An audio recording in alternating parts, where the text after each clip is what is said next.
আজকে আজব একটা ভিডিও আপনার আমি দেখাই। হঠাৎ আমার চকুর সামনে ভিডিওটা আইছে। বহুত পুরানা ভিডিওটা, কিন্তু ইতিহাসের মাঝে এই ভিডিওর কাহিনী আছে। তবে ভিডিওটা হইল গিয়া এক বলে 186 রান করছে, এরকম কোনো কাহিনী আপনারা শুনছিলেন? এটা আজ থেকে 132 বছর আগর 1894 সালের একটা ওয়ার্ল্ড কাপ খেলা হয়েছিল অস্ট্রেলিয়াত। এই খেলাটার মধ্যে ফার্স্ট বলে ক্রিকেটারে মানে ফার্স্ট বল যে সময় করছে তখন বলার সময় মারছে বল মারিয়ার লেগিয়া ফিল্ডর সাইডে দিয়ে একটা গাছ আসলো। এই গাছও গিয়া বলটা আটকে গেছে গিয়া। তখন খেলার নিয়ম আসলো অন্যরকম, এখন লগে মিলে না। তখন নিয়ম আসলো যত সময় বাউন্ডারির এরিয়ার ভিতরে আছে বল আর চৌকে দেখা যার অত সময় কিন্তু রান লইতে পারবো।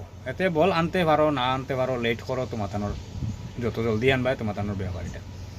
তখন গাছও বল কিন্তু দেখা যার গাছ থেকে বলটা নামাইতে পারবে না। আর এই নামাইতে একজনের খান্দু উঠি আর একজনে এইরকম করতে করতে মানে লেট হয়ে গেছে গিয়া। আর হেরা খালি রান লইতে আছে এরকম রান তারা লইতে গিয়া 286 রান করে ফেলাই দিছে তারা। এরপরে মানে এরা চেষ্টা করছে, মানে বলটা দিয়েছেন ক্যাশ লইতে পারেনি, তখন ক্যাশও মিস করে দিছে। যদি সে ক্যাশটা ধরে লইতে পারতো, বলটা গাছ থেকে পড়বার সময় ক্যাশ লই লইতে পারতো, তাইলে কিন্তু আউট আসলো আর এই বলটাই এই রানটাইনও জিরো হয়ে দিল। তখন পর তাকিয়া তারা আবার খুব রিকোয়েস্ট করছে যে আম্পায়ারের কাছে গিয়ে রিকোয়েস্ট করছে যে আমরা এই বলটা পাওয়া যান না কইয়া আপনি ঘোষণা দিলেন। তখন মানে আম্পায়ার এটা মানছে না। আম্পায়ারে কইছে গিয়া যত সময় বল চৌকে দেখা যার অত সময় আমি বল আরে গেছে কইয়া ঘোষণা দিতে পারতাম না আমি। তখন বাদটা গিয়ে ক্রিকেট খেলার নিয়মটা বদলি গেছে মানে 4 রানের বেশ রান লইতে পারত না, ওটা ওই গিয়া রান মানে দৌড়াইয়া রান 4 রানের বেশ লইতে পারত না। এখন বর্তমান কোন নিয়ম মনে হয় ওরকম হয়েছে। আর আগে এইরকম আসলে না, যত সময় চৌকে বল দেখা গেছে অত সময় রান লইতে পারছে। বাউন্ডারির ভিতরে বল যত সময় আছে অত সময় রান লইতে পারতাম। আর এই ভিডিওটা দেখতেও দিন আপনার তোর ভালো লাগে, একটা শেয়ার মারবা, অন্য ভাই দেখবার সুযোগ করে দিবা।